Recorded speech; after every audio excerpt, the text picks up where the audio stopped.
Hello guys, my name is Ruhan Madin Akash. I'm from Kashmir. I write for the Inking Pages, which belongs to the Clyburn organization, as you already know. I'll be handling the 5 poem series that I've been told to handle, in which I'll be describing the summary of each poem, a little bit about the life of the poet, because that's always important in poetry, and other things. The first poem that I have decided to take up is by T.S. Eliot, who died in 1965. He's one of the most famous poets of modern America, and he lived through the Second World War, which was really traumatic for him, and he has written a lot about that time and about how things were at that point of time. This particular poem by T.S. Eliot is called Morning at the Window, and it's one of those poems that he wrote just before the start of the Second World War, and he describes poverty, and it's very ironic basically, the poem itself, because he describes poverty that he sees in America, and just after that America goes for the Second World War, which is really sad. And the poem goes something like this: they are rattling breakfast plates in basement kitchens, and along the trampled edges of the street I am aware of the damp souls of housemaids sprouting despondently at area gates. The brown waves of fog toss up to me, twisted faces from the bottom of the street, and tear from a passerby with muddy skirts, an aimless smile that hovers in the air and vanishes along the level of the roofs. This is the whole poem, which is about nine or 10 lines, and this is one of the shortest poems that T.S. Eliot has written, but one of the best, and I love it a lot. The poet in this poem basically hasn't gone into emotions that he goes through. Rather, he just describes what he sees around him. This is the purest form of imagery that you can find in modern poetry. T.S. Eliot was one of the poets who believed that a poet should not describe his own emotions a lot, rather let the readers, feel the emotion through the words of the poet.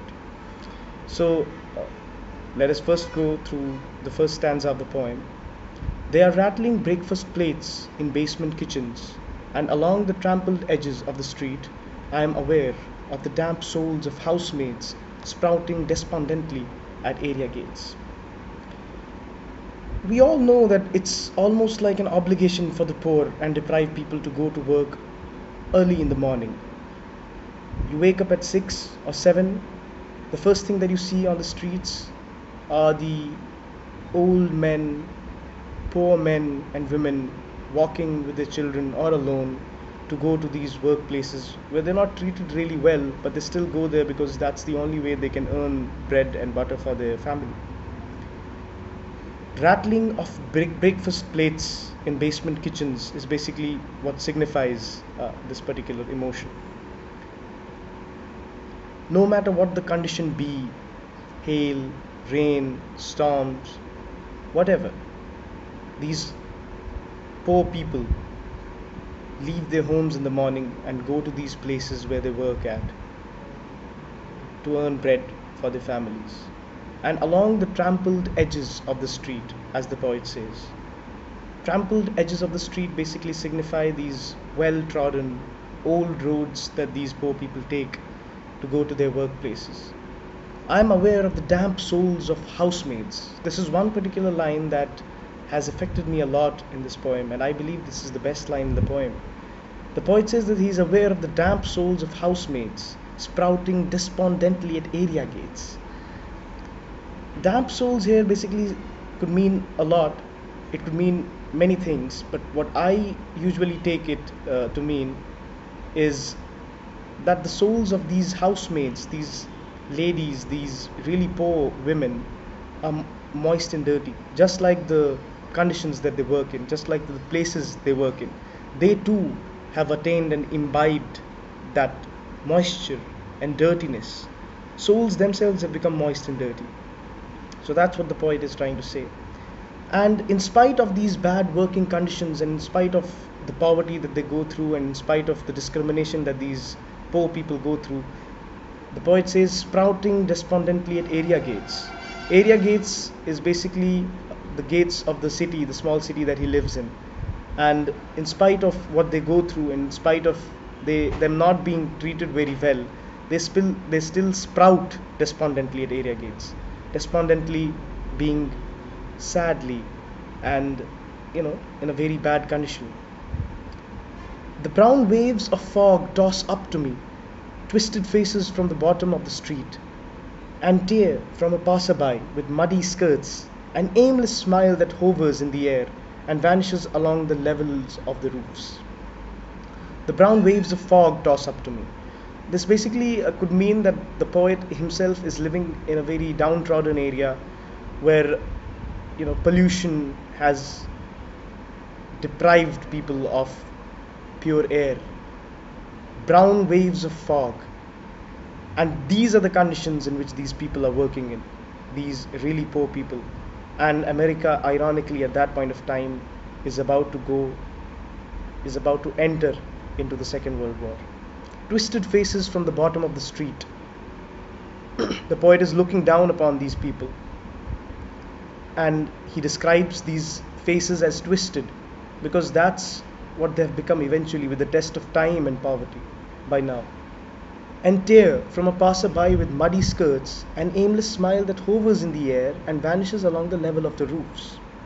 He describes one passerby, most probably a female, that he sees on the road, and he says that she has a tear in her eyes. He does not describe his own emotions, rather just what he's seeing and observing. With muddy skirts. So that basically signifies that it's a lady that we are talking about. And the tear that she has in her eyes is basically the poet is imagining that it's because of the muddy skirt, it's because of the poverty that she's going through. Who knows what she's going through, but that's what the poet observes, and that's what touches us emotionally. This is a technique in poetry that you guys, as budding creative writers and interested people, should use and read more about. Then conversely, he describes in the next two lines an aimless smile that hovers in the air. A person that he observes on the road is smiling, looking towards the skies, and vanishes along the level of the roofs. This person, basically, the poet, what he wants to signify is that this person isn't happy. He's just trying to be happy by faking a smile.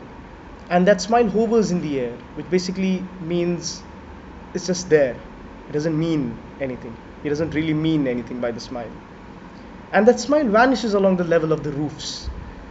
Now, the poet is in an area, as I described already, which is really polluted.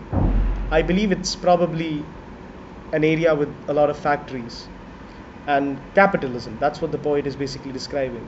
And where capitalism starts, where rich people start to make more money and poor people start to get poorer, is where the smile, even the fake smile of a passerby, fades as he looks towards the roofs, as he looks towards the tall buildings around him.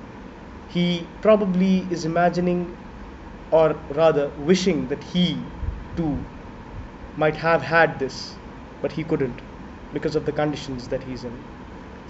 This technique of poetry is called imagery, and that's what T.S. Eliot has used. I believe you too can use it as budding creative writers, and I hope that this video really helped you. Thank you.